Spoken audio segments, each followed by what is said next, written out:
Bonjour à vous, mesdames et messieurs. Bienvenue à Presse Éco, votre émission hebdomadaire qui vous permet donc de suivre les analyses, les commentaires sur les faits qui ont marqué l'actualité au cours de la semaine au plan national et international.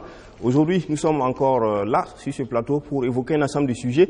Premier sujet, donc, ce sera le changement de nom de l'hôpital Blaise Compaoré, qui est devenu désormais l'hôpital de Tenganoro. Et puis, nous parlerons en second lieu de la crise autour du code électoral, qui a été adopté par l'Assemblée nationale, mais qui est rejeté donc par l'opposition. Pour nous évoquerons donc ce sujet. Et puis en troisième position, on reviendra sur l'anniversaire donc du 4 août 1983, qui rappelle donc la Révolution. C'est une période qui revient encore dans les esprits. Nous allons donc en parler. Et puis au plan sous-régional, international, donc c'est le Mali, avec le bilan des résultats du premier tour de la présidentielle, qui place IBK en tête, suivi de Soumaïla Cissé. Alors pour parler de ce sujet, je reçois autour de ce plateau-là, mes invités qui sont Bintou Diallo. À ma gauche, Bintou Diallo est consultante associée à Tal Media.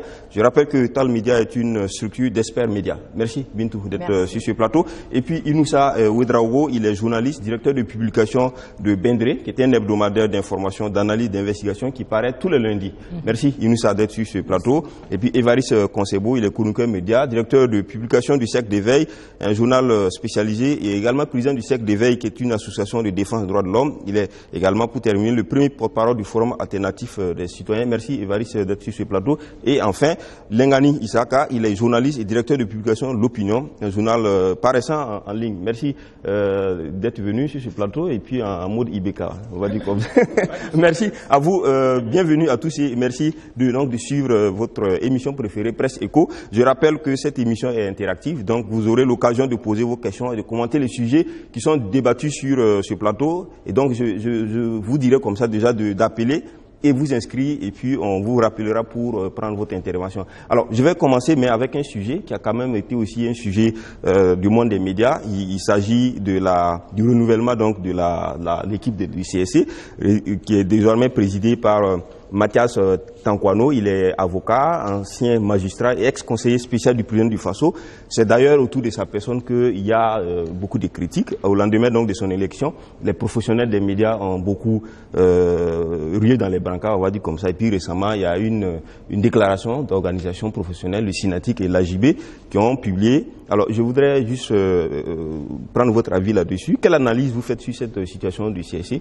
On va dire CSC sous la direction donc de la présidente donc de Mathias Tankwano. Inoussa, pour commencer. Il vient à peine de prêter serment. On souhaite simplement qu'il puisse ramener la sérénité dans cette maison-là, parce qu'on attendait beaucoup de cette institution qui malheureusement a montré aux yeux des Burkinabés et du monde entier qu'il n'était pas à la hauteur de la tâche qui leur était confiée. C'est dommage. Maintenant, il y a une nouvelle équipe. On espère simplement que tout aille pour le mieux et que la sérénité revienne dans la maison. C'est ce que nous souhaitons. On a vu des débats effectivement autour du choix du président, de comment ça a été fait. Et je dois rappeler simplement que pour un pays comme la France, par exemple, le CSA a 7 membres. 3 sont désignés donc par le président du Sénat, 3 par le président de l'Assemblée, et le président de ce conseil-là est désigné, est nommé donc par le président de la République de France. Ici, on passe par des élections, c'est louable, mais au regard de ce qui se passe aujourd'hui, on peut se poser des questions sur, effectivement, est-ce que le choix de voter le président est un bon choix, parce que toutes les fois qu'on fait vote, il y a scission, il y a 2 groupes, et c'est dommage pour notre démocratie, c'est dommage pour nos institutions. Évariste Konsebo, on a vu un débat, le Burkina, c'est pas la France. C'est tellement qu'il y a des expériences qui font qu'on a beaucoup peur. Quand on regarde la configuration aujourd'hui du CSC, au regard de la loi organique, il y a 3 qui sont désignés par le président de l'Assemblée nationale, 3 par le président du Faso, ça fait 6. Ça fait 2 pour le président de l'Assemblée, 3 par la présidence, ça fait déjà 5. 1 conseil constitutionnel, donc institutionnellement on a 6 membres, et puis 3 autres membres venant des professions. Voilà. Bon, mais ce qu'il faut dire, c'est quoi? C'est que c'est à la base, la mise en place des textes qui devaient régir donc le CSC a été avec c'était l'objet d'un consensus, de discussion, de débat. C'est à ce niveau-là que la profession aurait dû peser de tout son poids, user de tous les voies de recours qui existent pour avoir une structure équilibrée. Mais maintenant, si à ce niveau-là, on n'a rien fait, on a laissé faire, maintenant, il s'agit quoi? Il s'agit d'appliquer. Apparemment, quand on regarde, c'est vrai que j'ai lu un peu le communiqué de l'AJB et du Synatic, mais quand ils disent, les termes sont très forts, quand ils disent que c'est un processus qui était plus ou moins clandestin, bon, ils disent qu'ils s'offusquent. Bon, moi, je suis désolé. Si on estime qu'il y a des choses à reprocher, ben, il faut aller en justice. Oui, mais les gens savent aussi ce qui s'est passé. On a parlé d'un consensus, mais on sait aussi qu'il y a eu des pressions. Mais il y a eu quand même des votes. Parce que ce que l'AJB dit, oui, c'est sur la base d'un certain nombre d'informations qu'il a. Ça, je vous concède. Mais la réalité, c'est quoi? La réalité, c'est qu'il y a eu un vote. Les conseillers ont voté. Personne n'est sorti dire qu'il a eu des pressions. Personne n'est sorti. Non, c'est ça aussi. C'est ça aussi. Les gens doivent s'assumer. D'accord. Alors, Lengani, est-ce qu'on est sorti de l'auberge?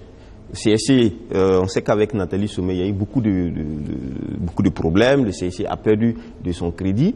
Alors aujourd'hui, on met une nouvelle équipe et puis ça commence encore avec peut-être des dissensions même internes parce qu'on sait comment le processus est fait. Certains se sont à un moment donné trouvés résignés parce que bon, il y avait des pressions, etc. pour que ce soit un tel qui soit président. Alors est-ce qu'on est sorti de l'auberge avec le CSC? Moi, je dirais que on est dans l'auberge toujours, et même quand on va au comptoir, ça veut dire que ça va de mal en pis. Parce que je veux bien que on prenne des exemples ailleurs pour illustrer les avancées qu'il y a chez nous, mais je veux d'abord qu'on applique les textes tels qu'ils sont. Les textes disent quoi? Que le président du CSC est voté, qu'on le vote. Dès lors qu'on ne le vote pas, ça veut dire qu'on viole la loi. Et dans ce cas, c'est extrêmement grave. Et chez nous ici, nous sommes... Les textes disent qu'il est désigné parmi les membres. Donc la désignation, ça peut être un processus de vote, ça peut être un processus consensuel, etc. Oui.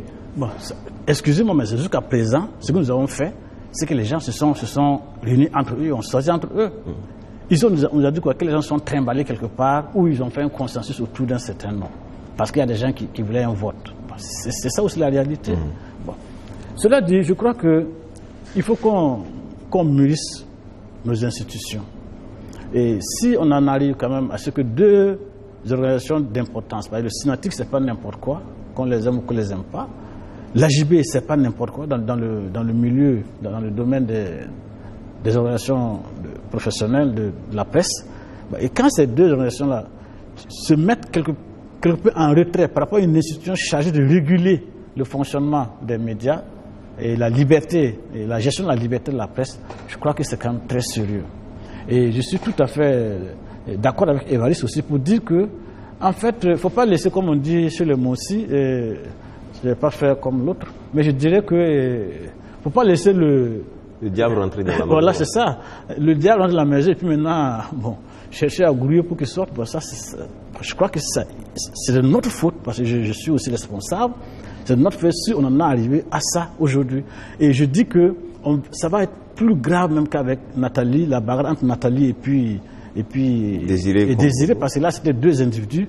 Or là, je crois que ça va être beaucoup plus sérieux. Et il va de la crédibilité du CSC. Bintou, pour terminer sur ce sujet, alors la personne de Mathias Tankwano pose quelque peu problème parce qu'il serait venu de la présidence, conseiller du président, très ami au président, etc. Et que des gens trouvent que ça peut poser problème. Moi, je ne donnerai pas mon point de vue sur l'individu. Il faut au Burkina qu'on arrête de faire des débats de personnes et faire des débats institutionnels. Quand je dis débat institutionnel, il faut qu'on s'arrange à ce qu'on ait des institutions fortes qui font des hommes forts pour maintenir ces institutions-là fortes. C'est le cas aux États-Unis actuellement. Mais qui fait les institutions? Je dis, il faut qu'on, ensemble. Oui. C'est les hommes forts qui font les institutions fortes. Okay. Et il faut les hommes forts pour maintenir les institutions fortes. Et c'est le cas du Rwanda, des États-Unis aujourd'hui. Un Trump aujourd'hui, s'il n'y avait pas les institutions fortes et qu'il y ait des hommes forts pour maintenir les institutions, on aurait un autre États-Unis aujourd'hui. J'entendrais les gens dire non, tu ne peux pas comparer Diallo, le Burkina Faso aux États-Unis. Mais en même temps, je les rappelle que souvent quand on entend un jeune Burkinabé qui est major de sa promotion dans les mêmes États-Unis, on est très fiers de partager ça. Ça veut dire qu'il faut qu'on travaille à mettre nos individus dans les institutions et dans le système qu'il faut pour atteindre des résultats que nous voulons d'eux. Donc je ne ferai pas le débat sur la personne parce que ce monsieur, on aurait pu voter quelqu'un d'apparemment neutre, mais qui viendrait et qui resterait à la solde du pouvoir. On a vu ça plusieurs fois au Burkina Faso. Donc ça, c'est pas le débat. Il peut être quelqu'un de son parti, mais venir aussi montrer, il a fait une publication que moi j'ai trouvé prometteur. Et maintenant, comment il va gérer? Voyons comment il va gérer, suivons et rassurons-nous que nous ayons des institutions qui obligent les gens à se fier aux institutions, à donner des résultats et non à faire des débats d'individus. Et parce que le pouvoir aujourd'hui, MPP, il a le pouvoir. Il y a eu des gens qui ont eu des pouvoirs avant eux. Et c'est ça qu'on a tendance à oublier au Burkina Faso. Que quand nous décidons au niveau de nos institutions, nous les taillons à qui nous sommes aujourd'hui, en oubliant que demain nous pouvons être dans l'autre situation. Donc, mettons des institutions fortes en place et arrêtons de faire des débats d'individus. Merci Bintou. On va donc passer au second sujet, après cette conclusion-là. Alors, sujet quand même qui a suscité dans certains cas de la réprobation. C'est lié un peu à l'hôpital Blaise Compaoré qui a été débaptisé en Conseil des ministres, donc qui s'appelle désormais hôpital de Tenganogo. Alors, c'est le Conseil des ministres donc, qui en a décidé ainsi. Il y a eu cette réprobation, mais qui est purement politique. On a vu, parmi une tentative d'explication du porte-parole du gouvernement, qui est plutôt technique, qui dit que l'hôpital n'est pas un don, et je le cite, n'est pas un don, mais un prêt de 60 millions de dollars contracté par l'État burkinabé auprès de la banque Import-Export Bank of Kenya.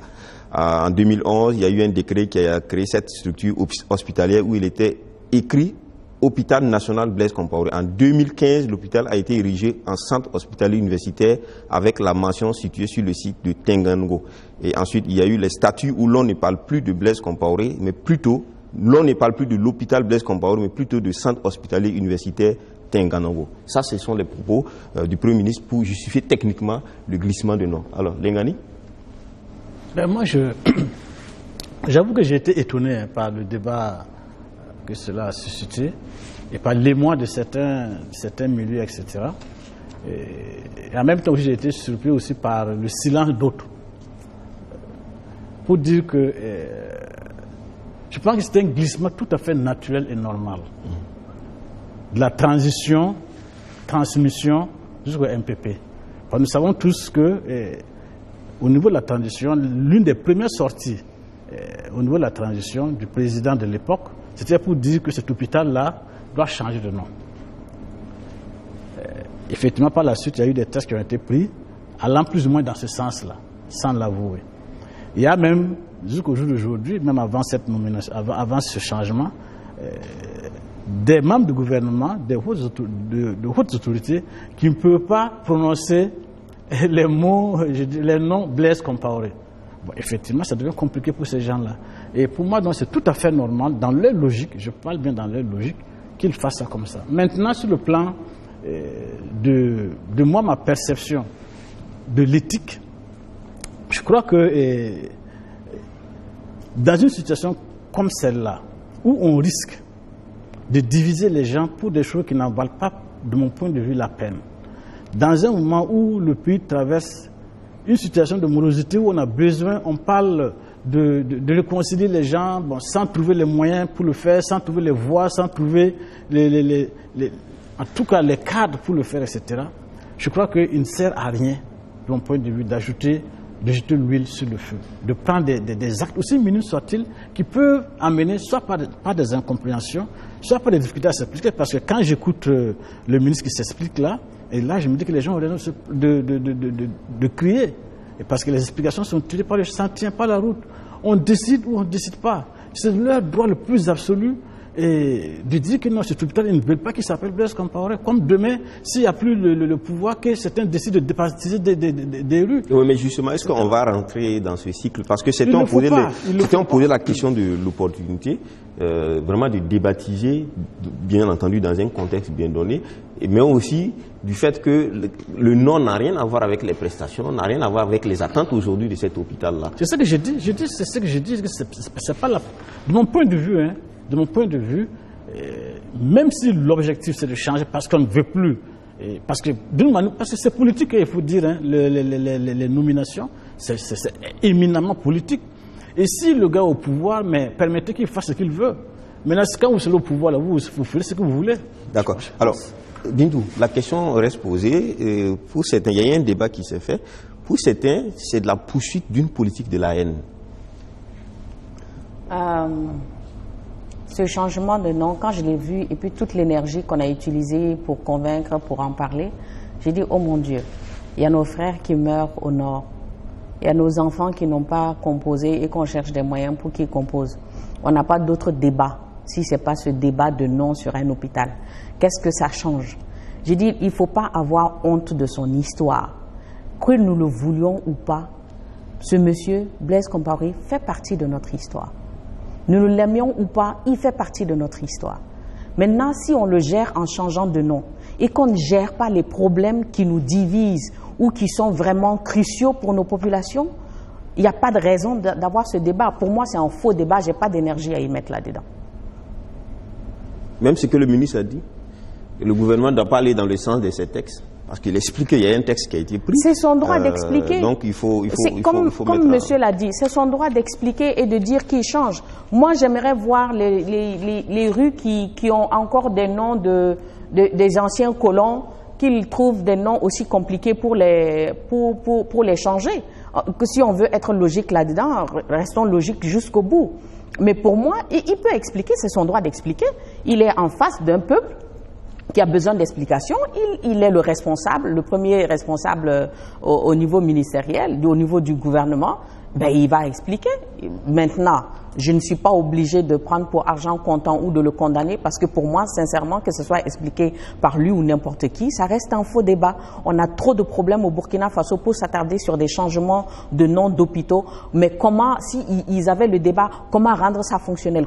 Quels sont les systèmes qu'ils ont mis en place pour que cet hôpital soit vraiment un hôpital de référence universitaire? Là, le débat allait m'intéresser parce qu'il y aurait des vies burkinabés qui seraient sauves. D'accord. Alors, je reviens à toi, Younoussa. Est-ce que, comme certains l'ont dit, est-ce qu'il y a peut-être à y voir une politique de la haine pour peut-être tentative d'effacer la mémoire, etc., reformer la mémoire, quand en face, il y a peut-être les textes qui disent, selon ce que le ministre de la Communication a dit, c'est qu'il y avait une confusion et que le gouvernement a voulu tirer au clair, parce que désormais, le ministère de la Santé a une politique qui stipule que les hôpitaux et districts là doivent porter désormais le nom des localités où ils sont, par exemple, implantés. Ou bien est-ce que ça c'est un faux fuyant, ou bien c'est juste un alibi, mais que derrière il y a peut-être une politique. Ou bien alors c'est un mauvais procès qu'on fait au gouvernement d'avoir pris cet acte-là. Ceux qui crient à la haine, à la manipulation, sont en train malheureusement d'instrumentaliser nos populations en les éloignant de la vérité et de la réalité. Aujourd'hui, comme Bintou l'a dit, je ne vois pas en quoi ça préoccupe le Burkinabé qu'on appelle l'hôpital La Blaise Compaoré ou Michel Kafando ou qu'il n'ait même pas de nom. Ça, ce n'est pas notre préoccupation. Le plus important, c'est comment les Burkinabés s'y soignent. Est-ce que les coûts qui sont appliqués aujourd'hui dans cet hôpital-là sont accessibles à nos populations? Comment on peut faire en sorte que ce soit un hôpital accessible à tout le monde? C'est ça la réalité du débat. Mais quand on l'appelle Blaise Compaoré, voilà, c'est la politique, ou du moins le pouvoir, c'est une question de rapport de force. Le rapport de force est en faveur de ceux qui gèrent aujourd'hui. Ils l'ont appelé Tengandro, c'est leur droit. Demain, si peut-être l'UPC arrive au pouvoir, ils vont l'appeler hôpital Zéphirin Diabré, c'est leur droit.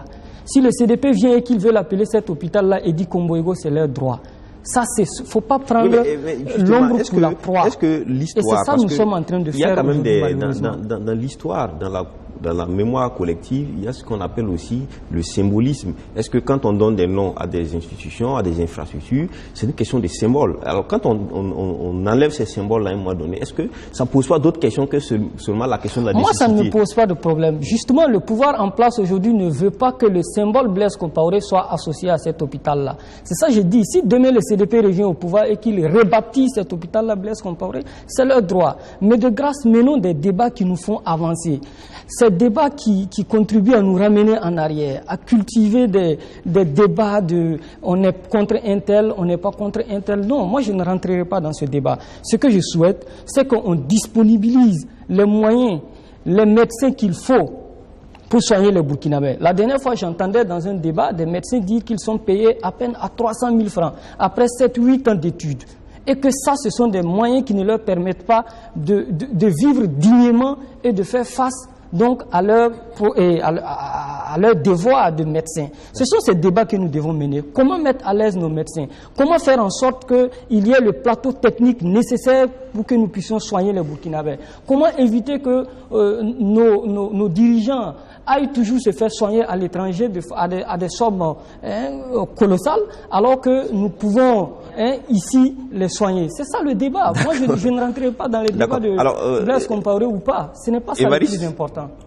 Question d'opportunité, de nécessité, ou question aussi de la mémoire quand même collective? Opportunité, je dirais. Moi, en fait, la pertinence, en fait, c'est vrai que je partage un peu ce que les gens disent, mais ceci étant, il y a quand même un sens parce que nous sommes en politique. Et en politique, rien n'est jamais neutre. C'est que, mais c'est assez révélateur de l'esprit assez mesquin. Vraiment, c'est ça, ça faut le dire aussi. Hein. Sinon, ils auraient pu aussi se taire et ne rien faire. Parce que d'autant plus que quand Blaise Compaoré a décidé, parce que j'imagine un peu le processus, hein, quand on a baptisé cet hôpital Blaise Compaoré, personne n'est sorti dans la rue pour contester.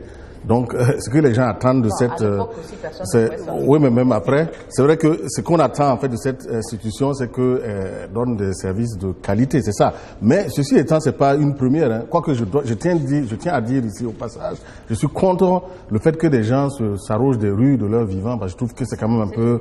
Ouais, mais non, mais ça c'est pas sous. On peut en trouver. Hein, je vous assure que si. Mais on a par exemple une rue qui a été baptisée par le maire Simon Compaoré. Si, il y a même un plateau qui porte le nom de certains. Non, je suis contre, c'est pas le premier, mais ça c'est pas le fait de Blaise Compaoré. Ça c'est, de façon générale, moi je suis contre. Je trouve que c'est quand même assez arrogant, c'est prétentieux. Donc bon, voilà, c'est le cul de la personne à la limite. Mais ceci étant quand même, bon, c'est un processus qui était déjà enclenché. L'hôpital déjà a été baptisé. Ils n'étaient pas obligés de débaptiser. S'ils l'ont fait, c'est pas neutre, contrairement à ce que les gens disent, parce que nous sommes en politique. Alors, voilà. Mais Lengani, on a aussi vu que sous d'ailleurs le régime Compaoré, on a vu qu'on avait débaptisé aussi les rues Agostino Neto, etc. Ici. Et puis mettre le nom Thomas Sankara, Sangouli Lamizana, etc. Effectivement, ça a eu lieu. Effectivement, on a enlevé des personnalités extérieures pour mettre des nationaux. Bon, je pense que c'est ça. Bon, sinon, le débat, je ne sais pas si je me suis fait bien comprendre. Le débat est intéressant, il est même très important, mais il est politique. S'il y a des gens qui pensent que c'est un argument politique pour faire mordre la poussière à ceux qui sont là aujourd'hui, en utilisant tous les thèmes qu'ils veulent, les haineux, ingrats, bon, tout ce qu'ils veulent. Il y en a même qui disent que si on prend les CV de certains, on enlève Blaise Compaoré dans leur CV, ils ne sont plus rien. Et ça c'est vrai. Ça c'est bon pour le débat politique, c'est bon. C'est bien aussi que ces personnes assurent. Oui, bon, effectivement. Donc je dis que ça c'est pour le débat de mobilisation sur le terrain, etc. Ça c'est très utile. Et moi, si je devais conseiller des gens qui font ça, mais j'ai des arguments comme ça pour eux, pour montrer à quel point ça c'est une très grande bêtise et de communication et même de vision politique. Sincèrement, vous pensez qu'à part Ouagadougou, il y a un citoyen burkinabé qui se préoccupe de comment s'appelle un hôpital au Burkina Faso? Moi, mon oncle m'a appelé du village, il est à Garango, pour dire que c'est quelle bêtise vient de faire comme ça. D'accord. Mon oncle, il est au village, il est à Garango. Ouais. D'accord. On dit que les arguments avancés par le ministre ne tiennent pas du tout. D'accord. Okay. Le financement, c'est pas parce que c'est un financement, comment dirais-je, de système bancaire qu'on ne doit pas baptiser. Et si on doit suivre cette logique-là, beaucoup de monuments qu'on va débaptiser. Bon, c'est une question de... Merci, on va continuer, puisque dans tous les cas, on est aujourd'hui dans un débat qui sera interactif. Donc, certains appelants pourraient revenir sur le sujet, on va les approfondir. Alors, on continue pour notre second sujet, disons le troisième qu'on est en train de dérouler. Alors, il s'agit du code électoral. Il y a vraiment, on va dire, un vacarme autour de ce code électoral-là. On a vu le vote au Parlement. Donc, la loi a été votée à l'unanimité des 83 voix, donc 83 députés de la majorité. Voilà, de la majorité, donc qui était suite donc au retrait de l'opposition, donc des députés de l'opposition. Et puis, mais la contestation continue. L'opposition a tenu à affirmer lors d'une conférence de presse que elle ne reconnaît pas donc ce code-là, elle rejette le code. La diaspora, notamment celle déjà en Côte d'Ivoire, à travers les partis politiques représentés, ont donné de leur voix. Ils ont même dit qu'ils vont faire fermer les consulats et autres. Alors il y a la majorité aussi qui a communiqué, le gouvernement qui a communiqué. Alors Évariste Concebo, est-ce qu'on peut revenir rapidement pour situer en fait tout ça autour des points qui achoppent? Quels sont vraiment les points sur lesquels il y a problème concernant ce code? Les points sont assez clairs et connus de tous d'ailleurs, parce que c'est d'abord le premier point, c'est les documents, la nature des documents qui doivent être utilisés pour voter. Initialement, on avait donc les 3 documents, donc le passeport, la carte d'identité nationale et il y avait donc aussi donc la carte consulaire biométrique. Et à la faveur donc de la réforme, on a fait sauter la carte consulaire. Donc il ne reste plus que les 2 documents, le passeport et la CNIB. Il y a aussi la méthode d'enrôlement qui est contestée parce que initialement on le faisait selon une procédure qui consistait à aller au contact avec les électeurs. Cette fois-ci, on préconise d'utiliser des SMS, des téléphones pour appeler les gens et puis à partir du fichier de l'ONI. Puisque c'est vrai, quand on regarde le fichier de l'ONU, on sait les gens qui sont majeurs. Informatiquement, on peut avoir les informations. Mais le débat n'est pas à ce niveau. Ensuite, vous avez donc les lieux de vote. Initialement, il était prévu qu'on puisse tenir les votes en dehors des lieux des ambassades et des consulats. Cette fois-ci, c'est assez encadré. Les votes ont lieu uniquement dans les ambassades et les consulats. Donc, voilà donc ces quelques points-là qui sont donc objets donc de contestation, de discussion et de débat. Alors, Bintou. Alors on est dans une guéguerre politico-politique, l'opposition face à la majorité. Alors sur ces questions qui ont été donc évoquées tout à l'heure, la carte consulaire donc qui pose problème, le lieu des votes qui pose problème, le système de recensement qui repose sur l'ONI où on doit désormais annuler peut-être les agents recenseurs, etc. Pose problème. Il y a un débat. L'opposition dit qu'elle ne reconnaît pas cette loi-là. Vous avez dit un débat politico-politique. Donc c'est très normal qu'ils se bûchent dessus. Ça, c'est... Oui, mais ça porte sur la vie de la nation, donc c'est le citoyen qui est concerné. Même si ce sont les politiques qui font leur... Je dis, moi, à la place de l'opposition, je n'allais pas mener ce débat de carte consulaire ou pas carte consulaire. Donc, on va débattre sur le système d'enrôlement. Vous avez dit CNIB et passeport. Quels sont les systèmes mis en place pour que les citoyens burkinabés, où qu'ils soient, peuvent s'enrôler de manière claire, nette et facile? Ça, c'est le débat. Maintenant, il faut mener ce débat-là et obliger le gouvernement à mettre un système qui convienne à l'ensemble des acteurs. Oui, mais est-ce que ça ne fait pas partie? Parce que dans la loi... Non, tous les débats que j'entends, oui, pourquoi on n'est pas d'accord que... Pour préciser, dans la loi, il est dit simplement que le système d'enrôlement désormais, pour expliquer clairement, ceux qui ont... Parce qu'à partir de 16 ans, on fait la demande pour la CNIB, et donc dans ce lot-là, dans ce contingent des 16 ans, qui vont atteindre les 18 ans, on puise directement dans la base de l'ONI qu'on remet à la CENI, qui donc envoie des SMS donc, aux requérants pour leur poser la question de savoir est-ce que vous voulez être sur le fichier électoral. Et c'est suite à leur réponse, désormais, qu'on les maintient comme étant électeurs. Voilà la question qui est posée. Donc ça fait partie du code. Donc quand l'opposition rejette le code, est-ce que c'est pas ça aussi qui est pris en compte? C'est pas une campagne de sensibilisation. Pour les SMS, combien de peuples burkinabés ont accès aux SMS et autres? C'est un des moyens qu'ils peuvent utiliser, mais ça ne peut pas être l'unique moyen. Et ça m'étonnerait que ce soit l'unique moyen. Pour l'instant, le code est clair. C'est comme ça. C'est ce qui a été voté dans le cadre. Évariste peut préciser. dans le cas de... Terminé, mais j'ai quelque chose aussi à ajouter pour... Je ne sais pas ça, on ne peut pas avoir... c'est vrai que dans nos textes, on dit que 70% est alphabétisé, mais en réalité, on n'est pas plus de 35-36% à alphabétiser au Burkina Faso. On a maintenu dans l'analphabétisme et dans l'illettrisme nos populations, et on ne peut pas venir utiliser un système comme système d'SMS qui est très réducteur pour enrôler les gens. Mais je ne pense pas que c'est ça seulement qui est le truc, puisqu'il y a le système de l'ONI aussi qui entre en jeu. Donc pour moi, le débat doit se faire là. Il faut clarifier ces moyens-là. Et comment s'assurer que la diaspora, quel que soit le trou dans lequel il se trouve dans le monde entier, qu'il puisse valoir son droit de vote. Si on veut vraiment faire voter les Burkinabés de l'extérieur. Est-ce que la question n'est plus là? C'est déjà fait. Le code électoral, c'est la loi qui précise les conditions dans lesquelles on s'inscrit et on vote. C'est clair. Mais je n'ai pas tous les détails, donc je ne peux pas être catégorique là-dessus. Non, tu peux être sûr que ce que je te dis est vrai, parce que je connais le code qui vient d'être voté. Et aussi, à la place de l'opposition, je ne ferai pas la chaise de la politique de la chaise vide. Il faut dire non pour que tout le monde, que ça reste dans l'histoire, qu'ils ont dit non, même s'ils étaient deux. D'accord. Alors, Évariste, ce qui est sûr à la pratique, ce code, il faut le rejeter parce qu'il est quand même assez porteur d'éléments très graves. Notamment, par exemple, la méthode choisie pour l'enrôlement. On sait très bien dans le contexte, dans notre pays, comment on fait. En plus de la difficulté qu'elle vient d'évoquer, le problème, c'est quel mécanisme mettait en place pour être sûr que tous les Burkinabés en âge d'être inscrits seront consultés. Vous pouvez décider de consulter que vos militants et les inscrire. À ce niveau-là, comment c'est très compliqué, très complexe à vérifier. On peut se retrouver dans un système où un parti fait enrôler ses militants qui vont effectivement aller voter. Et le problème du Burkina a toujours été là. C'est ceux qui généralement qui s'inscrivent qui vont voter. Et on a vu, lors du dernier enrôlement, on a dû prolonger les délais parce que les gens même n'y allaient pas. Déjà même qu'on allait faire du quasiment de porte à porte, les gens ne s'inscrivaient pas. C'est pas en utilisant donc les téléphones que ça va être mieux. Maintenant, c'est vrai que l'inquiétude, en fait, tous ces débats se focalisent sur la diaspora de la Côte d'Ivoire. Et le ministre, en fait, le ministre d'État a donné des chiffres lors de ces conférences sur 982 000 inscrits sur la carte donc biométrique. Alors, selon eux, il y a 760 000 qui l'ont été par des documents délivrés par la Côte d'Ivoire. Et tout le doute se pose à ce niveau.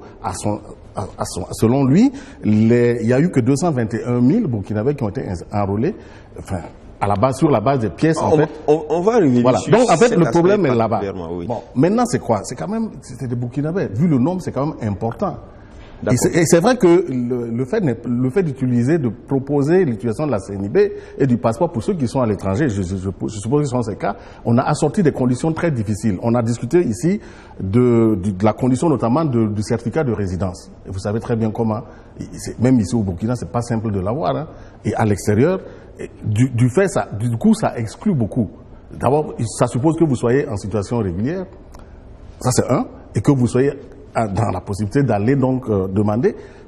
Ceux qui sont en situation clandestine alors sont d'office écartés alors que... D'accord. Là, je ne peux pas les défendre non plus. Hein. Non, le critère tu ne peux pas être dans la clandestinité dans un pays et puis te taper la poitrine pour jouir de tes droits des citoyens qui te demandent une responsabilité primaire. Le critère du vote, c'est la nationalité et l'âge. Ce n'est pas la normalité par rapport à... On va donner la parole à Inoussa sur le système qui a été voté, le système de recensement via l'ONI et aussi la carte consulaire qui a été tout simplement diffusée au profit de la CNIB. Moi, j'ai un problème vraiment avec cette question du vote des Burkinabés de l'étranger. Et depuis le départ, je l'ai toujours dit. Le débat ne se pose pas, à mon avis, en termes de légitimité, mais ça se pose en termes d'organisation. Est-ce que, oui ou non, les Burkinabés de l'étranger sont interdits de voter au Burkina? J'ai dit non, ils peuvent voter. Maintenant, de façon organisationnelle, est-ce qu'on peut rejoindre les Burkinabés là où ils sont aujourd'hui pour leur faire voter? J'ai dit, si j'avais la possibilité de décider, j'aurais dit non. Et j'aurais expliqué à nos compatriotes de l'étranger qu'ils sont très importants. Ils sont attachés à leur patrie, on le sait. Beaucoup sont plus patriotes que ceux qui sont à l'intérieur, on le sait aussi. Mais le Burkina n'a pas les moyens véritablement de le faire. J'ai écouté le président, je vais m'expliquer.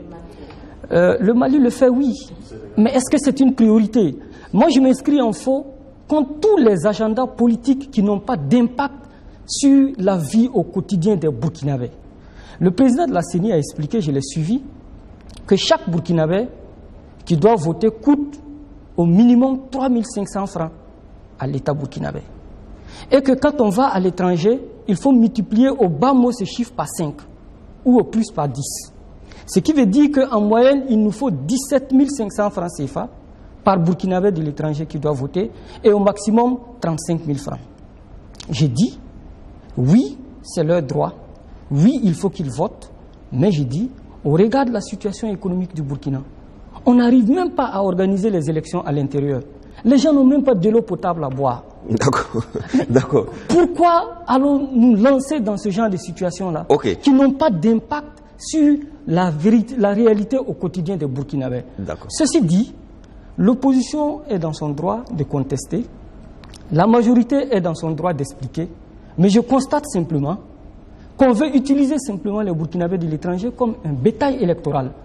Parce que le débat qui se pose aujourd'hui avec les Burkinabés de l'étranger, ils veulent vivre dignement là où ils sont. Quand les Burkinabés de l'étranger, avoir le droit d'avoir des papiers. On a par exemple le collectif. Ils veulent circuler librement. Oui, par exemple, quand des associations, par exemple le collectif des associations du mouvement de jeunesse de Côte d'Ivoire réagit, et quand les partis politiques dont les sections sont en Côte d'Ivoire réagissent, ce sont eux quand même les premiers concernés. Quand ils disent qu'ils veulent voter dans des conditions meilleures, est-ce que ce n'est pas aussi... Mais malheureusement, aujourd'hui, est-ce que nous avons les moyens d'organiser des élections libres et transparentes à l'étranger?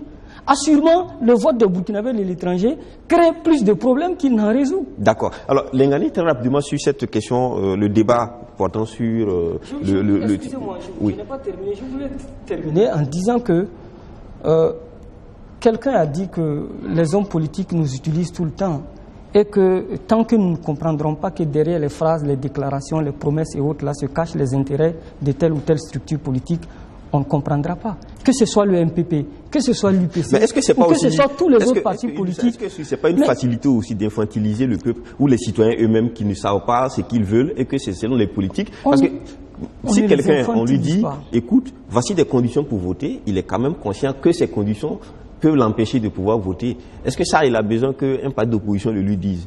Si on les maintient dans l'ignorance et la connaissance. Très rapidement, c'est qu'on ne nie pas le droit aux Burkinabés de l'étranger de voter. Et ils sont tellement patriotes qu'ils comprennent que aujourd'hui, le Burkina est pratiquement en guerre. On est en train de perdre l'Est.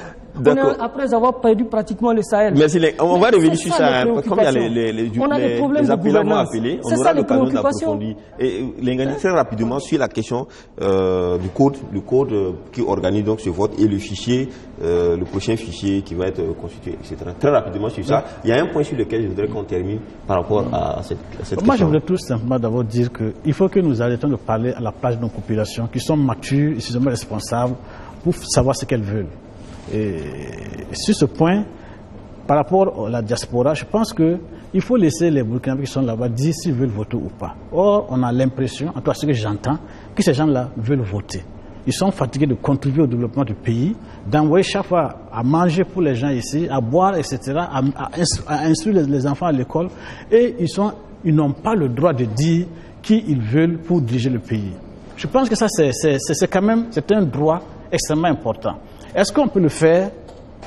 On peut choisir. C'est comme si on me disait que le débat avait existé entre-temps, même sous la Révolution, je me rappelle, où on demandait s'il fallait des plateaux techniques de haut niveau ou bien s'il fallait développer la santé. On a un débat sur la Révolution tout à l'heure. J'en viens. J'en viens. Oui, très rapidement, donc, il y avait deux écoles, il fallait choisir. On laisse les hauts plateaux et on s'occupe des populations à la base. Et je crois que c'était un débat tellement faux que par la suite on se fait rattraper.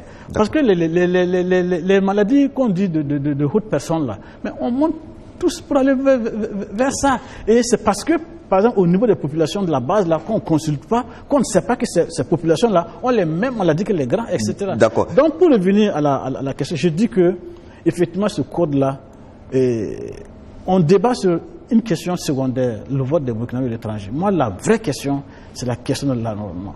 Et je crois que c'est véritablement unique. C'est une injure à notre peuple que de vouloir dire qu'on va s'inscrire aujourd'hui pour voter sur la base des SMS. Combien de Burkinabés ont une puce pour avoir un SMS? Combien de Burkinabés ont un téléphone? Et puis, comme on l'a dit, c'est très simple. On a vu ici, on a condamné des gens ici parce qu'ils ont réuni des cartes d'identité des gens pour faire des cartes d'électeurs. On a considéré que c'est de la fraude. Mais maintenant, là, ça veut dire qu'on permet au MPP, par exemple, qui donne le directeur général, de l'ONU, de décider qui est électeur, qui n'est pas au Burkina Faso. D'accord. Alors, il y a une question sur laquelle je voudrais qu'on termine. Dans tous les cas, on va approfondir. Les gens vont appeler sur le sujet. Alors, c'est cette question de la nationalité ou de l'identité qui a été manipulée de part et d'autre par les uns et les autres, qui aujourd'hui est vue comme pouvant créer des problèmes aux Burkinabés vivant en Côte d'Ivoire, parce qu'on a entendu même les officiels dire que la carte consulaire biométrique ne prouve pas la nationalité, ou qu'il y a un doute sur la nationalité de ceux qui détiennent cette carte, et du coup ça présente comme un risque pour la sécurité pour les Burkinabés vivant en Côte d'Ivoire et ailleurs. Alors, très rapidement, quand on sait que par exemple c'est la carte consulaire qui est la pièce de résidence par exemple de nos compatriotes. C'est vraiment très dommage, et ça prouve à quel point nos hommes politiques, quand ils développent leurs arguments, ne pensent véritablement qu'à leurs intérêts. Sinon, effectivement, c'est jeter en pâture les Burkinabés de l'étranger que de dire que le passeport n'est pas la carte consulaire n'est pas fiable. C'est très dommage de le dire. Maintenant que la grande majorité des Burkinabés de l'étranger ont cette carte-là, qu'est-ce qu'ils en font? Si vous estimez que ce n'est pas une carte digne de ce nom, il faut tout simplement la changer. Mais il ne faut pas dire aux Burkinabés de l'étranger qu'ils peuvent s'acquérir cette carte consulaire qui est considérée comme leur carte d'identité burkinabé, et qu'au même moment on leur dit que cette carte-là n'est pas suffisamment crédible pour aller voter. C'est un double discours qu'on ne comprend pas. Alors, il y a ça, bon, il y a le fichier électoral, il y a la question électorale, mais il y a la question de la nationalité. Est-ce qu'on avait besoin de parler de nationalité ici, si on doit peut-être changer simplement pour le fichier électoral? Est-ce qu'on n'a pas fait de mélange? C'est ça, une confusion. Qu'est-ce que la nationalité a à voir ici? Non, c'est une confusion qui a été créée par le pouvoir pour donc expliquer, parce qu'ils cherchent des arguments. Ça a été repris par tout le monde, pratiquement aussi. Même à l'opposition, on a entendu déjà manipuler cette histoire de la nationalité. Bon, oui, mais vous savez, les histoires, c'est ça, moi je l'ai dit, hein, le fait de détenir la CNIB ne fait pas de vous un Burkinabé. Et pourquoi? Parce que ce qui peut justifier, c'est quoi? Soit c'est la loi qui vous a naturalisé, ou soit c'est l'état civil. Je défie quelqu'un ici de me dire que quand on établit une CNIB, il y a une vérification préalable que la CENI fait au niveau de l'état civil pour confirmer. Personne ne... Donc à partir de ce moment-là, bon, moi je veux bien. Hein. D'accord. Oui. Bintou? On donne quand même le certificat de nationalité avant de faire la carte. Il faut l'acte de naissance. Ok. Alors Bintou, très rapidement, sur on parle de la situation, la situation, la manipulation identitaire, voilà, du statut de nos compatriotes par rapport à ce débat-là. Très rapidement, une seconde. Moi, je situe le débat à un autre niveau. Tout ça, c'est parce que nous continuons à fonctionner de manière archaïque que ce débat se pose. Les autres peuples ont dépassé ça. Ils ont modernisé leur système dès le début, dès ta naissance jusqu'à ta maturité. Tu es traçable, même quand tu tousses, on peut t'identifier. Et c'est pas de la technologie, de la haute technologie inaccessible à notre pays. Ils ont choisi tout simplement de rester dans l'archaïsme, dans l'ignorance, dans le manque, et jouer sur l'ignorance du peuple. Ça, ce sont les politiques, c'est un jeu politique qui continue à le faire. Il y a eu les gens hier, il y aura d'autres personnes demain, et le peuple burkinabé est en train de mûrir au fur et à mesure. S'ils ne se mettent pas au même diapason que le peuple, on va continuer à mener ce faux débat. Et ce n'est pas vraiment essentiel pour le Burkina Faso. D'accord. Juste pour reprendre un peu à Inoussa, parce qu'il a pris le cas du certificat de nationalité, mais le document de base pour avoir le certificat de nationalité, c'est quoi? C'est l'acte de naissance. Mais au niveau de la justice, il n'y a pas une confirmation de l'acte de naissance. Donc ça veut dire que vous pouvez avoir sur un faux document, aller, et si c'est là, personne ne vérifie puisqu'on ne vérifie pas. D'accord. Quel parent? Oui, Lengani, on va pas mettre à plat notre état civil ici, mais certainement qu'il y a des problèmes quand même. Alors oui, Lengani, très rapidement sur la question, les Burkinabés en Côte d'Ivoire, c'est sûr que la CNIB, même pour servir à l'élection, même si les Burkinabés à l'extérieur avaient la CNIB pour voter, ça c'est lié au vote. Mais la carte consulaire reste leur document qu'ils vont détenir, par exemple, dans les pays d'accueil. Et si après les votes, ils ressortent les cartes consulaires consulaire, on leur dira, mais écoutez, vous n'êtes même pas de la nationalité que vous réclamez, par exemple. Est-ce que ça pose pas un problème de On m'a dit que selon la Convention de Vienne, qui régit les relations entre les États, la gestion des citoyens, tout ça, ce n'est que la carte consulaire et le passeport qui peut attester de votre identité.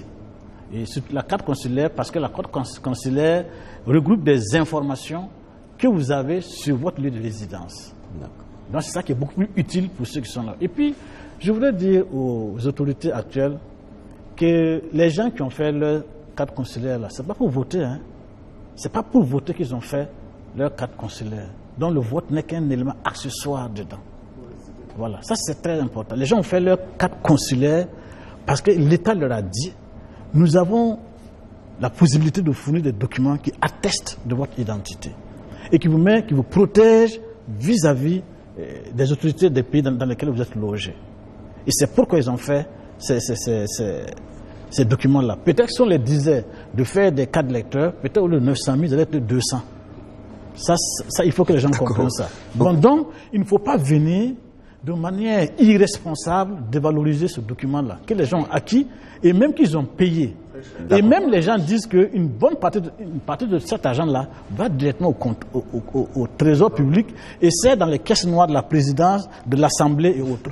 Donc, il faut que les gens respectent. On aura l'occasion d'approfondir sur la question. On a juste un petit temps pour parler de la révolution qui est aussi importante pour notre mémoire collective. Voilà. Donc, on va glisser sur l'anniversaire de 4 août 1983, donc, qui signe donc la révolution. Je sais qu'il y a beaucoup qui voudraient dire quand même un mot là-dessus.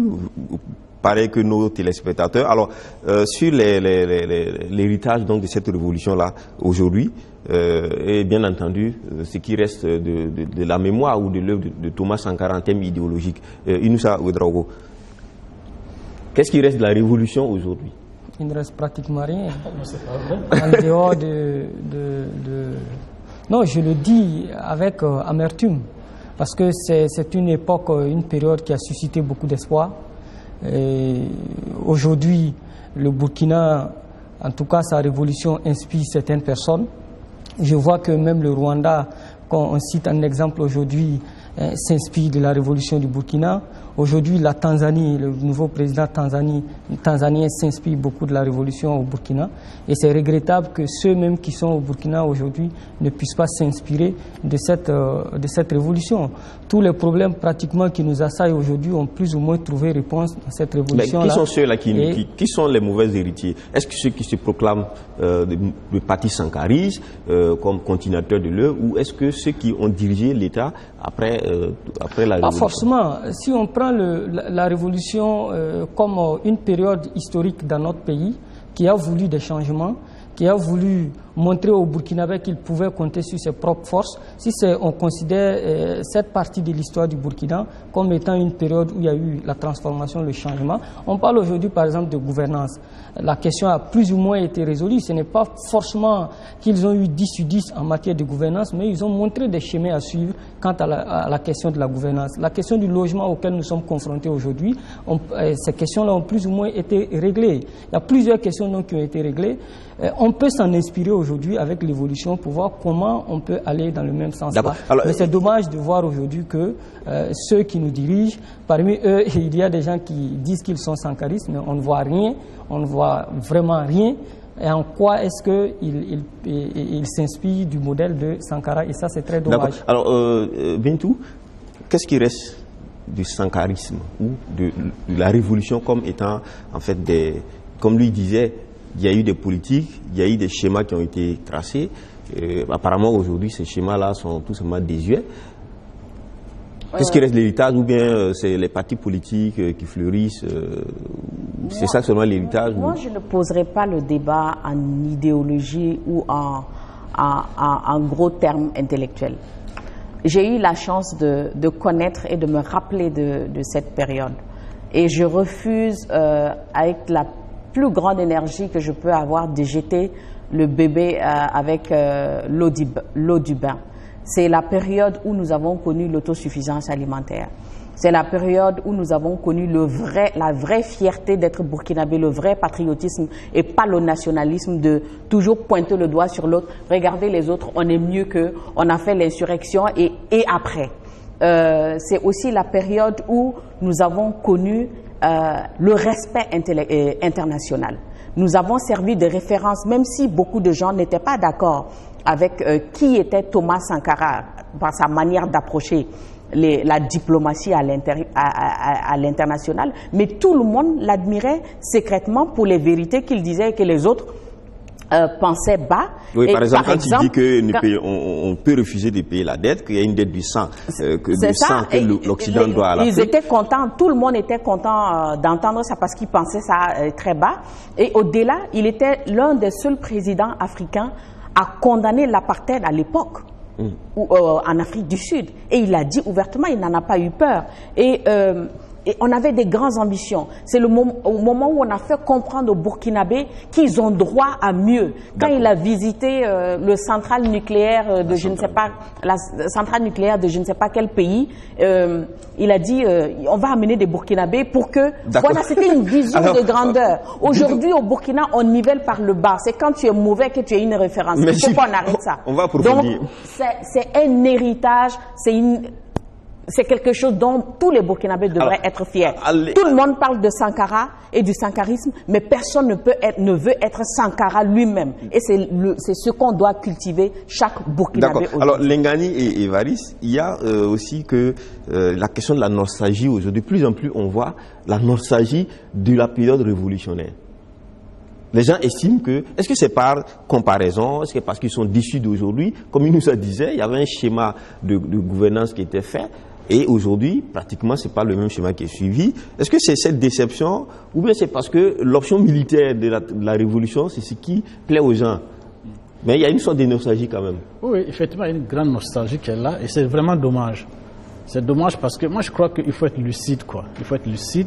Le passé, c'est le passé. L'histoire, c'est l'histoire. L'histoire doit nous servir à nous projeter dans le futur, mais l'histoire ne doit pas nous servir à rester dans l'histoire. Malheureusement, il y a beaucoup trop de gens qui sont dans cette configuration-là. C'est-à-dire, on a une admiration béate de la révolution démocratique et populaire que nous avons menée. Que tout le monde a mené, hein? Non. Ah oui. Que tout le monde a mené, hein? Les acteurs, comment dirais-je? Allons-y.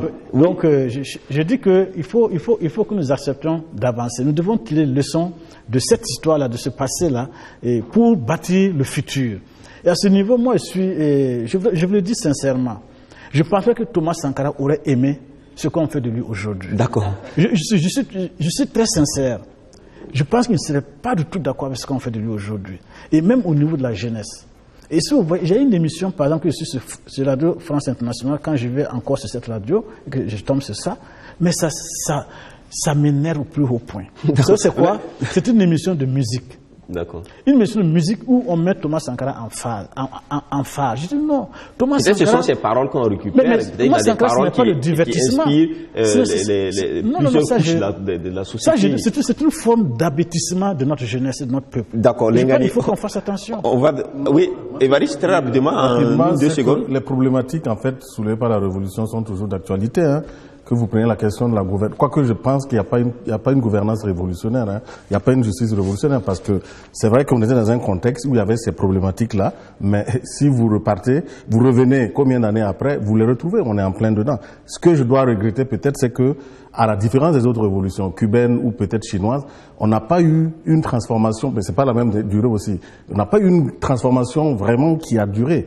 Parce que peut-être c'est le caractère militaire. Je dis bien, parce que c'est un clan, il faut le reconnaître aussi. Sinon, s'il y avait eu une adhésion, peut-être qu'on aurait pu, ce système-là aurait pu durer dans le temps. Et on aurait eu des résultats. Quand on regarde, en 4 années, quand on regarde des avancées macroéconomiques, en 4 années... vous savez, il faut vous méfier. Il y a quand même j'ai lu des sujets de thèse, et vous savez qu'il y a des thèses qui vous disent même que sur le plan des indicateurs macroéconomiques, on a beaucoup reculé. Et ce n'est pas pour rien si on allait au pass, au sortir, donc il faut vous méfier. Est-ce que le pass était lié au Burkina seulement? Non. Donc on peut pas dire des choses comme ça. Rien à voir avec la révolution, non. Dans tous les cas, Aujourd'hui, C'est une les référence Burkinabés internationale. Au niveau mondial, Sankara est une référence. Internationale. Sa politique a été une référence. Merci. Et jusqu'à aujourd'hui, les téléspectateurs qui nous suivent vont certainement relancer le débat. Et puis on va. Tout était bien. Voilà. Quand on compare ce qui était bien et ce qui ne l'était pas. Alors, merci. Merci Bintou. Merci Bintou. On va terminer nos sujets.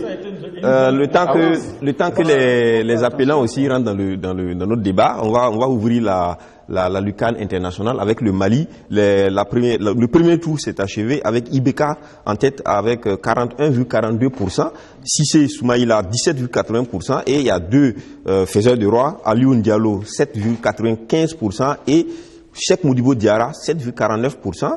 Alors c'est une configuration quand même qui laisse Ibeka en pôle posture. Évariste Konsebo. Pôle posture, parce qu'il a 1,3 million sur 3,2 millions. Si vous additionnez tous les petits, il n'y a que peut-être 2 ou 3 qui sortent du lot, 17 avec 2 chiffres. Alors, même si l'ensemble donc des candidats, parce que jusqu'à présent on n'a pas encore les consignes, mais même si l'ensemble des candidats, ce qui est fort, très peu probable, coalisait pour le soutenir en fait le chef de file de l'opposition, ça serait très difficile. Parce que vous savez, Ibeka est déjà dans une posture de pouvoir, il a déjà le pouvoir. Quand vous avez le pouvoir, l'expérience est que tout le monde a tendance à aller vers celui qui a déjà le pouvoir que celui qui ne l'a pas encore. Donc, alors, il faut encore beaucoup de choses. Qu'est-ce que tu peux vraiment expliquer? Parce que quand on regardait à l'entame de des élections, la campagne, quand on suivait un peu les débats, Ibeka, c'était vraiment pas la solution pour le Mali, c'était vraiment la catastrophe. Il n'a rien réussi. Et puis, il arrive avec 41,42%. Est-ce que c'est absurde ou c'est la réalité comme ça? Non, moi je trouve que c'est, excusez-moi le terme, c'est complètement absurde. Ça ne s'explique pas pendant la campagne et puis tout ce qu'il y a. Mais il a dit quelque chose de capital, le confort du déjà vu, le confort de ce que nous connaissons déjà. Et les populations avec le degré d'ignorance de nos populations, non, c'est la réalité, il faut le dire. Il ne faut pas avoir peur de ça. Les gens votent et puis il y a toujours des votes parce que c'est le parent, parce que c'est le partisan, parce que c'est le clan, parce que c'est la lignée. On a encore ça en Afrique. Et les gens ne regardent pas vraiment les résultats. Et c'est comme si on est dans un confort de l'inconfort en Afrique. Celui qui est là, il faut faire attention, tu le touches, il a le pouvoir. Donc pour moi, c'est ça. Mais je reste persuadée que avec un peu si les autres se coalisent et qui poussent et qu'il y a vraiment la transparence, on peut participer à une grande surprise au Mali. Lengani, 7,95 plus 7,49 plus 17,80, c'est pas encore donné pour, c'est pas encore donné face à 41. C'est que si on allait même sur cette base déjà, Ibeka passait au deuxième tour sans problème. Oui, je pense que je l'ai dit ici la semaine dernière. Sur les mobilisations des uns et des autres. Et je disais que mon voisin me disait que ce qu'il craignait pour Soumaïla Cissé, c'est que c'est vrai, il fait grand foule, mais ce sont des jeunes. La plupart, ce sont des jeunes. Et est-ce que ces jeunes-là sont inscrits? Est-ce que ces jeunes-là vont voter? Et bon, je m'appelle, il y a un autre qui était là qui disait qu'effectivement, mais il faut compter sur Ibeka parce que il est enraciné dans certaines, il a avec lui certains grands électeurs entre griffes. Et ça compte beaucoup. Je pense que ça démontre effectivement, ces chiffres démontrent cette réalité-là. Et je suis tout à fait sceptique sur une probable alternance. Je vois plutôt Ibeka qui va revenir. Bon, maintenant, est-ce qu'il pourra gouverner? That is the question. Et nous, ça, avec tout ça, tout en gardant à l'idée qu'il peut y avoir un renversement des situations, parce que les électeurs qui sont allés avec Ibeka au deuxième tour, c'est une autre campagne qui va s'ouvrir. Il est fort possible que si la plupart de ceux-là basculent du côté de Cissé, ça pourrait encore changer la configuration des électeurs. Mais il reste que c'est presque sur les chiffres quelque chose qui est favorable pour Ibeka. Alors, est-ce que on risque quand même la crise post-électorale, parce qu'on a vu le discours de Soumaïla Cissé qui a dit qu'il ne reconnaîtra pas les résultats. Bon, dans tous les cas, je crois qu'ils se sont lancés sur une voie de non-retour. Si Cissé ne reconnaît pas les résultats, autant qu'il n'aille pas à cette élection. Parce que moi, je pense que rien n'est perdu pour lui. On était à peu près dans la même configuration en Guinée, avec l'actuel président qui était à autour de 17% et son challenger qui était à un peu plus de 40%. Mais au second tour, on a vu un renversement de situation extraordinaire en Guinée. Donc je pense que c'est vrai que le peuple guinéen n'est pas le peuple malien, mais tout n'est pas perdu pour Soumaïla Cissé. Ce sont les Maliens qui vont décider en définitive de qui sera le président, donc rien n'est perdu.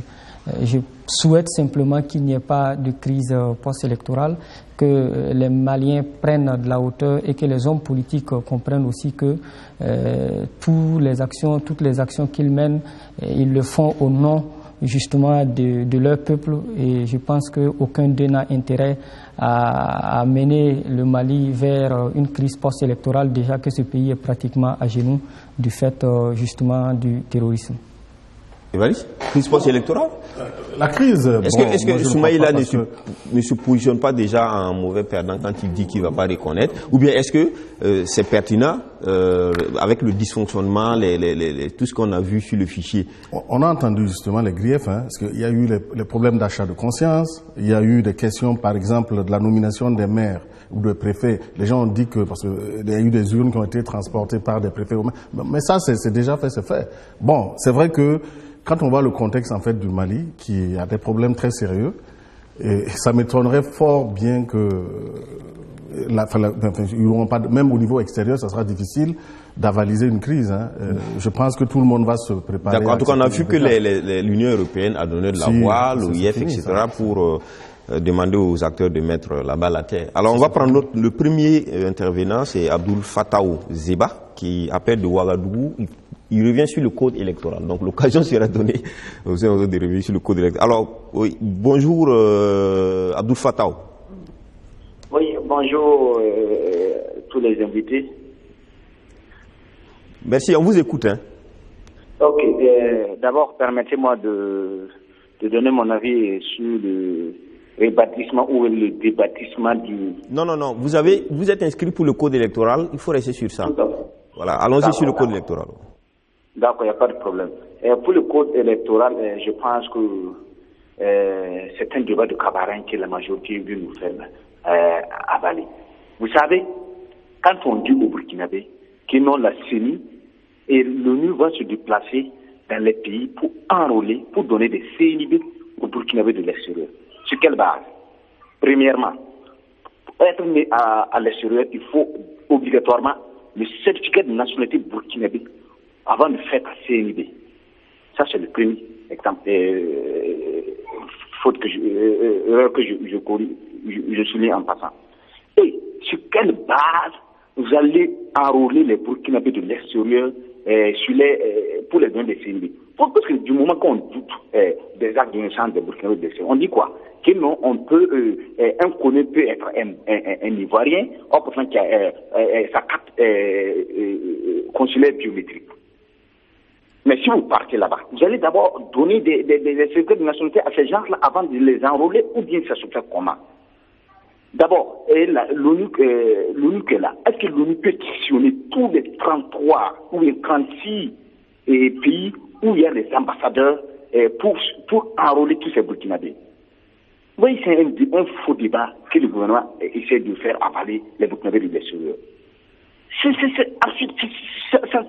ne peut même pas fonctionner. D'accord. Ça ne peut pas fonctionner. L'opposant en question a raison. D'accord. Voilà les 4 consulaires qui sont là. Eux-mêmes qui ont approuvé ces 4 consulaires dans le passé et qui mettent en cause aujourd'hui. Je ne sais pas qu'est-ce qu'il y a. Et on dit que non, l'opposition dit que parce qu'il y a Blaise Compaoré là-bas, oui. Monsieur Fattah, oui. Abdou Fattah, oui. Merci. Merci pour votre intervention. Permettez-moi de conclure. Oui. En disant que... Ah oui, allez-y. Voilà, c'est pour dire que ce débat-là est révolu et le peuple voit dans leur jeu. et qu'il aille sur les cartes consulaires et l'opposition à notre soutien. En toute honnêteté, nous n'allons pas accepter ces formations qui quand on dit que non, les Burkinabés de l'intérieur, on peut les envoyer SMS pour qu'ils s'enrôlent. Sur quelle base? Merci Ils ont beaucoup. quel numéro de quel Burkinabé qui a fait ça? Merci, on vous comprend très bien, monsieur Zeba.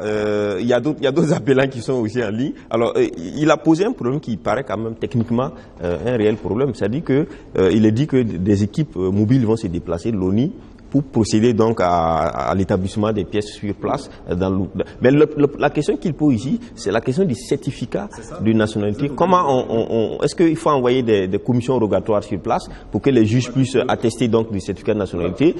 Sur quelle base les seraient d'acte de naissance, etc. Est-ce que c'est quand même des questions intéressantes? C'est l'histoire du serpent qui se mord la queue, puisque même si l'ONU se déplace en Côte d'Ivoire pour le cas, il semble que le gouvernement ivoirien n'accepte plus les audiences foraines.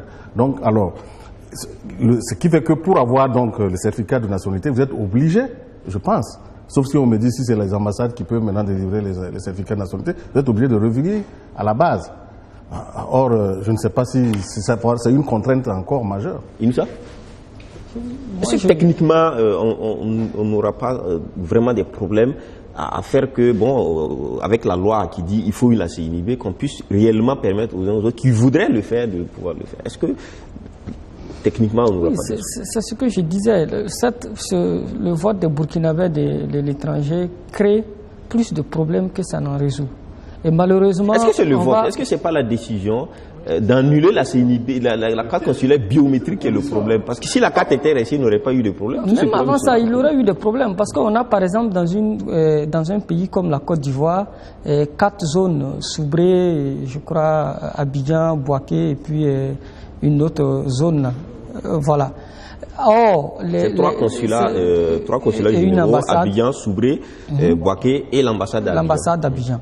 Vous voyez donc, ces 4 zones-là, les Burkinabés de la Côte d'Ivoire ne peuvent pas aller voter seulement que dans ces 4 zones-là. Ce n'est pratiquement pas possible. Ça veut dire qu'il faut des bureaux de vote un peu partout. D'accord. On a encore un téléspectateur, Ibrahim Pitroapa, qui revient sur le code électoral. Donc on pourra continuer sur ta lancée. Oui, bonjour Monsieur Pitroapa. Oui, bonjour. On vous écoute pour votre intervention sur le code électoral. Voilà, je voulais intervenir sur le code électoral. Bon, pour moi, l'opposition pouvait mettre aussi la main dans la pâte avec le gouvernement, essayer de délivrer les CNIV. Éviter de monter aussi les concitoyens de la diaspora contre le gouvernement. Ouais. Et le pays traverse assez de problèmes sur le plan économique, sécuritaire, et les Burkinabés même de l'extérieur sont inquiets même sur la situation sécuritaire et économique du pays. Voilà. En plus de ce débat même permet à certains citoyens burkinabés de l'extérieur qui vont maintenant voir, depuis l'extérieur, il y a certains papiers même que je ne possède pas. Actuellement, il s'agit rien que pour le vote. Mais maintenant, les jours à venir, si je n'ai pas ces papiers-là, ça peut concerner quoi? Voilà. Monsieur Pitroapa. Oui. Merci de voter. Mais quand vous dites que l'opposition doit éviter de monter les citoyens contre le gouvernement, est-ce que l'opposition n'est pas dans son rôle de dénoncer ce qui n'est pas, ce qui ne convient pas, parce que l'opposition aussi joue un rôle important politiquement? Oui, effectivement. Mais quand on dit que bon, un tel n'est pas burkinabé, puisque telle carte ne montre pas qui est. Non. Il faut qu'on sorte du débat sur la nationalité. Dire qu'un tel n'est pas burkinabé ou pas, non. D'accord, merci. Alors, continue sur ta lancée et puis le téléspectateur dit qu'il faut que l'opposition évite de monter les citoyens contre le gouvernement. En fait, je vous dis, il faut qu'on sorte vraiment de la démagogie, qu'on soit de la majorité, qu'on soit de l'opposition. Vraiment, il faut qu'on mette l'intérêt supérieur du Burkina au-dessus de nos petites personnes et de nos propres intérêts. D'accord. Et aller au-delà de l'essentiel, c'est vraiment poser sans passion le débat, quitter les mensonges, les manipulations et poser sereinement le débat. Sinon, on est en train de manipuler une bombe sans le savoir qui va nous exploser en face. Moi, je crois qu'il faut faire attention au nihilisme, c'est-à-dire quoi, on nie tous les problèmes. Et bon, on avance. Je pense que ce n'est pas juste. Il y a des gens qui ont des droits. Il appartient à l'État de s'organiser pour que ces droits-là soient effectifs. Sinon, ce n'est pas la peine. Sinon, mais chacun s'assoit chez lui tranquille. Pourquoi avoir voté des gens Le président de Faso a pris l'engagement ferme que le vote des Burkinabés de l'étranger sera une réalité. Très bien, on applaudit. Mais est-ce que le vote n'est pas une réalité? Puisque aujourd'hui, c'est le fait que les conditions qui ne sont pas peut-être des conditions optimales, mais l'engagement doit s'établir parce que des gens voteront dans les chancelleries et les ambassades. Absolument. Même avant qu'ils nous disent là, les gens votaient. Il y a des Burkinabés d'étrangers qui votaient, qui venaient voter. Les gens, vous pensez que les Burkinabés ont entendu que Roch Marc Christian Kaboré vient dire qu'ils vont voter pour qu'ils viennent voter, pour qu'ils votent? S'ils sont à l'étranger et qu'ils sont au pays, ils votent, effectivement. Donc là, il n'y a pas de problème. Et puis, ce n'est pas cette déclaration-là. C'est un non-sens en réalité. Puis c'est inscrit dans la Constitution, c'est inscrit dans la loi depuis 2009 que les Burkinabés de l'étranger doivent voter. Donc, en fait, c'est une déclaration. D'accord. Je dis, à la limite, même, c'est de trompe-l'œil. On va prendre un troisième. Oui. On va prendre un troisième. Mais justement, en 2015, la transition que vous connaissez, c'est elle qui a fait que les gens n'ont pas voté. Sinon, avant, en 2014, il y a déjà, la CENI était sortie faire mettre ces démembrements en place. Alors, et c'est la transition qui est venue remettre ça en cause. On va prendre le troisième téléspectateur, Oumar Mounia de Ouaga, donc qui revient sur l'hôpital, le débat autour de l'hôpital Blaise Compaoré. Bonjour, monsieur Oumar. Bonjour, monsieur Loukman. Oui, bonjour. Allez-y très rapidement pour votre intervention. Oui, plus connaissez le nom Farouk Mounia. Pardon? Plus connaissez le nom Farouk Mounia. Bon, je n'entends pas bien. Plus connaissez le nom Farouk Mounia, quoi. Ok, allez-y pour votre intervention. Voilà, moi, mon vrai problème aujourd'hui. Oui, d'accord, allez-y. Voilà, mon vrai problème aujourd'hui. Quand le changement de nom hôpital Blaise Compaoré, je pense que ceux qui nous dirigent doivent des fois avoir un peu, ils doivent dépasser ces histoires de personnes. D'accord, allez-y. Voilà, ils doivent dépasser ça. Parce qu'aujourd'hui, là, on ne peut pas changer l'histoire du Burkina. D'accord. Voilà, c'est qu'on veut ou qu'on ne veut pas. Lui, le président Compaoré a fait son passage.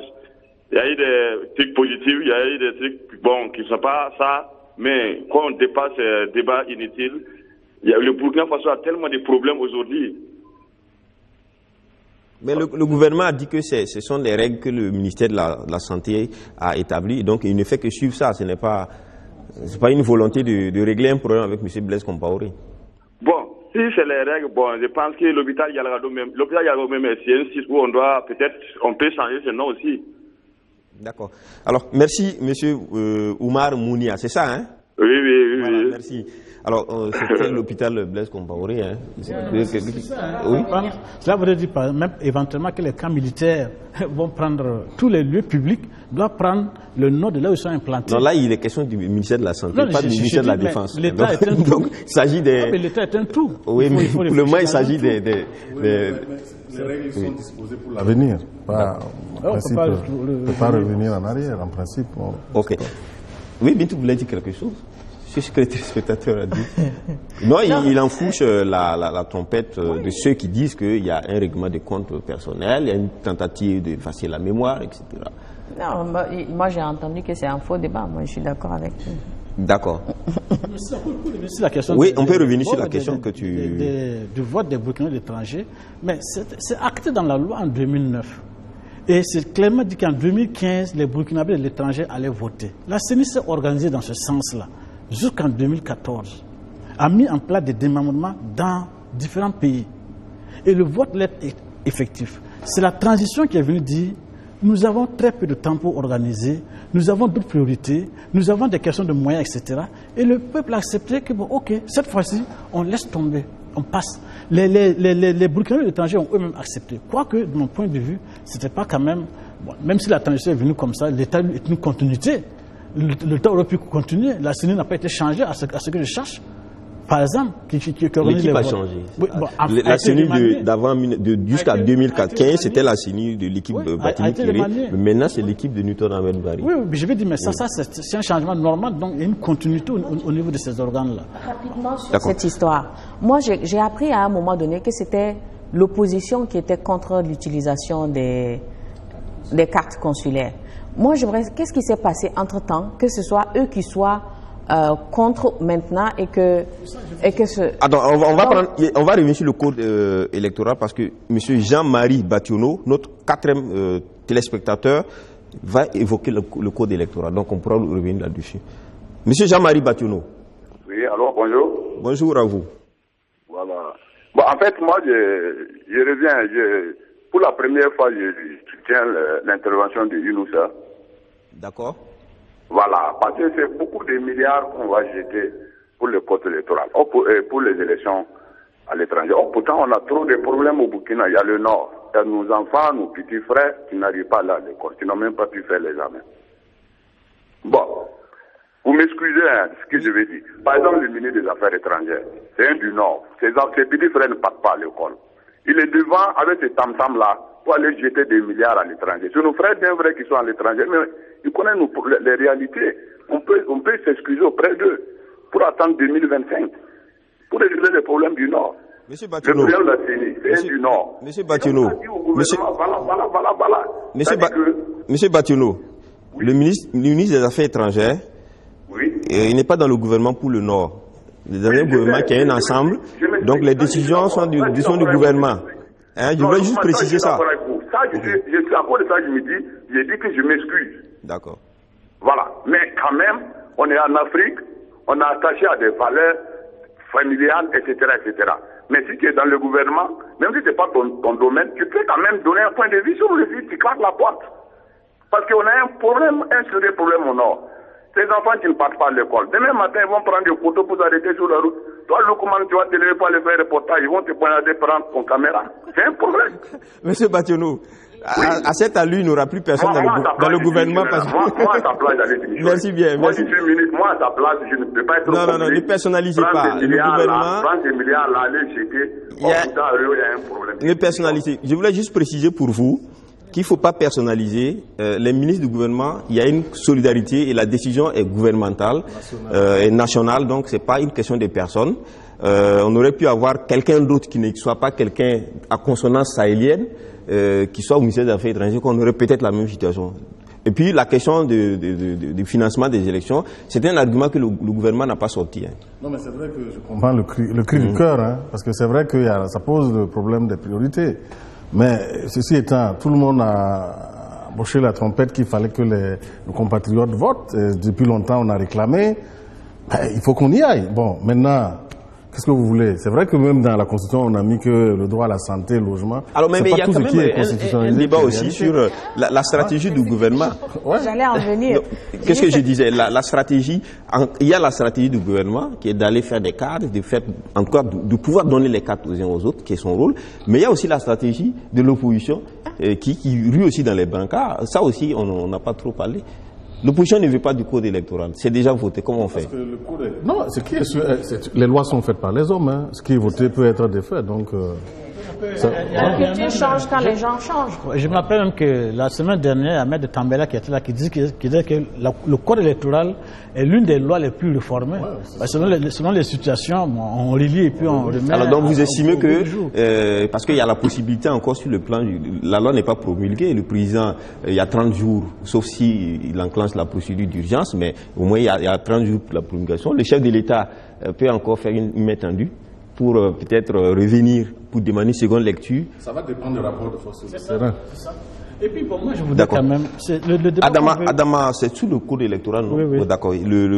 Celui qui appelle va évoquer le code électoral. C'est Adama Kwanda qui appelle de Nyangologo, donc à la frontière.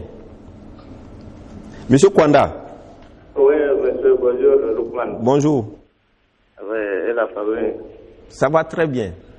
Ah, ok. Oui, s'il vous plaît, je voulais intervenir par rapport au code électoral. D'accord. Voilà, bon, vraiment, nous, vraiment, on félicite le gouvernement pour la décision. D'accord. Bon, mais vraiment, c'est quelque chose qui nous ont donné de la droite depuis récupérer à la gauche. On dit que nos compatriotes de l'étranger vont voter. Voter à la carte d'identité, c'est vrai, mais ici même, ça se coûte 2500. Si la CENI se déplace à Abidjan comme ça pour aller faire carte d'identité, ça va coûter combien? Peut-être 10 000 francs que vont demander à nos compatriotes de confectionner la carte d'identité. Et maintenant, quand ils vont finir de confectionner, quelqu'un qui quitte 100 km vient confectionner une carte d'identité répartir et attendre les élections, venir voter, puis aller prendre mettre sous son lit. Parce que ça ne le sert plus. Et quand on dit ceux qui ont la carte d'identité en Côte d'Ivoire, qui ont fait ici pour le parti, c'est ceux qui viennent ici et puis qui repartent. Ce n'est pas de ceux-là même qu'on parle. Ils ne sont pas concernés. C'est des Burkinabés qui sont nés en Côte d'Ivoire. Ou des gens qui sont là-bas depuis 30 ans qui ne viennent même pas au pays. Ils sont des Burkinabés. Ils contribuent à payer le truc au niveau de l'ambassade et puis ça profite à l'État burkinabé. C'est de eux maintenant qu'on parle. Tu vas demander à quelqu'un de venir faire une carte d'identité et il fait à cause des élections. Il va repartir dans son champ, prendre ça pour déposer, ça ne le sert plus. Pourquoi? Ça n'a plus d'importance pour aller faire ça. Donc ils ne peuvent pas leur permettre de voter avec la carte consulaire. Ils n'ont qu'à faire pardon pour nous éviter tout ça là, comme ce qu'il nous a dit. Dire tout simplement, ils ne vont pas voter. C'est tout. Merci, M. Kwanda.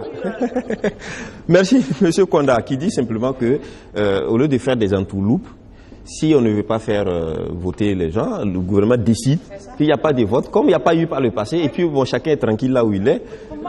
Oui, Elengani, oui, tu voulais dire quelque chose. Qu'on fasse attention au débat, et on l'a dit aussi au départ. Quand j'entends dire que c'est de l'argent qu'on jette dehors en voulant faire voter nos compatriotes, je crois que c'est extrêmement grave. D'accord. Moi, je suis sûr que ça a dépassé l'idée du téléspectateur, mais c'est un argument qui ne prospère pas. Parce que, comme l'a dit le conseiller, c'est une affaire de priorité. Et c'est au gouvernement en place de fixer les priorités selon sa politique. Là, on est tout à fait d'accord. Et nous, sur la question des financements, il faut dire que jusque-là, le gouvernement n'a pas sorti ce débat. C'est en 2015 que la question des moyens était venue sous la transition. Mais là, le gouvernement n'a encore rien dit. Le gouvernement parle de la fiabilité, du doute sur la nationalité, etc. Ce sont ces arguments, en fait, de façon. Et là aussi, on parlait tantôt de pourquoi l'opposition était... Non, au début, l'opposition était contre l'utilisation des cartes consulaires. Aujourd'hui, c'est le parti au pouvoir. Donc, moi, il y a eu un gap que nous, citoyens lambda, nous n'avons pas... Oui, ce qu'il faut dire, c'est qu'il y a effectivement une lettre datant de 2017 où le chef de file de l'opposition a signé pour dire qu'il faut la CNIB comme pièce unique de votation. Alors, il s'agit de la CNIB parce que le gouvernement a mis en place, veut mettre en place une CNIB qui n'est pas celle qu'on a, mais une nouvelle formule. Donc, qui est une CNIB, comme tu le disais tantôt, qui trace depuis la naissance jusqu'à la tombe, on va dire comme ça. Donc, c'est de cette CNIB qui était question dans la lettre, et c'est bien précisé qu'il s'agit de la CNIB nouvelle version. Mais ce n'est pas de cette CNIB que nous avons. En fait, sur le glissement d'avis là, que je veux dire, en fait, c'est un glissement d'avis qui est valable aussi pour ceux que nous gouvernons aujourd'hui. Parce que ceux que nous gouvernons aujourd'hui, notamment Roch-Marc Christian Kabore, c'est lui qui a présidé la séance, qui a même adopté la carte consulaire comme étant un document de votation. Donc aujourd'hui, il est contre. Vous voyez que c'est quand même curieux. Et effectivement, l'opposition, une partie de l'opposition, pas toute l'opposition, une partie de l'opposition qui était contre la carte consulaire et aujourd'hui pour la carte consulaire. Mais il y a une partie de l'opposition qui est constante depuis le début, qui était pour la carte consulaire et qui l'est toujours. D'accord. Alors, des revirements, il y en a eu. Hein. Oui, c'est ça. Mais est-ce que, aujourd'hui, la pression que l'opposition veut faire, est-ce que vous pensez que ça peut porter? Est-ce que vous pensez que l'opposition doit se laisser faire à l'idée que ça a été voté? Et donc, la majorité a voté, c'est la majorité qui fait la loi en démocratie. Moi, je dirais tout simplement qu'il faut des gens courageux pour faire des institutions fortes. Et nous sommes face à des institutions politiques, disons les partis politiques, qui ont une grande crise de confiance avec la population. Donc, pour moi, je ne sais pas si réellement ce que l'opposition fait peut porter. Parce que la plupart du temps, qui est mon cas, c'est que ce sont ces gens-là, ils se connaissent. Et au finish, c'est le citoyen lambda qui trinque. Donc, de grâce, ils n'ont qu'à faire pitié. Pour une fois, penser à la population burkinabé. Bintou Diallo, on va prendre Sofiane Badini, qui est le dernier intervenant, qui va nous envoyer, bien sûr, pas à l'hôpital, mais qui va faire l'hôpital Blaise Compaoré. Monsieur Badini. Allez-y, monsieur Badini, oui. Vous avez 30 secondes pour intervenir. D'accord. Pour moi, ma préoccupation, c'est renouveler l'hôpital Blaise Compaoré là. Bon, moi je pense que si le gouvernement pouvait faire, il y a d'autres choses à faire mieux que... Il faut que nous-mêmes on essaye dépasser le passé pour pouvoir avancer. À l'hôpital, il n'y a même pas de scanner pendant 4 mois. Que le ministère de la Santé n'arrive pas à résoudre ce problème-là, c'est aller changer le nom. Le nom là, ça ne nous intéresse pas. Que ce soit l'hôpital Blaise Compaoré, François Compaoré ou Roch Kaboré là, ça ne nous intéresse pas. C'est la qualité de soins là. C'est ça qui est un vrai problème avec nous au Burkina ici. Heureusement qu'ils ne se soignent pas au Burkina, c'est ça qui est pas la réalité de nos hôpitaux. Vous voyez. Donc, c'est que moi je demande, c'est renforcer la capacité de soins au lieu de en train de faire ce qui concerne. Ça nous amène nulle part, quoi. D'accord. Voilà, merci beaucoup. Merci, Monsieur Badi. Merci. On a compris votre propos. On doit s'occuper plutôt du contenu des hôpitaux que des pancartes des hôpitaux. C'est un peu. J'essaie de caricaturer un peu votre pensée. Alors, on est au thème de l'émission. Il nous reste 1 minute 5. On va juste se dire au revoir. Ce sont les vacances. Il nous a déjà le journal Bendré qui a fermé pour les vacances. Ça reprend quand? À la fin de ce mois. À la fin de ce mois, c'est-à-dire à la fin du mois d'août. Tout à fait. Ok, d'accord. Alors donc on est au thème de cette émission. Je vais donc remercier aussi les téléspectateurs qui nous ont suivis et ceux aussi qui ont appelé. Il y en a qui n'ont pas pu être appelés. C'est certainement des questions aussi souvent de techniques. Hein.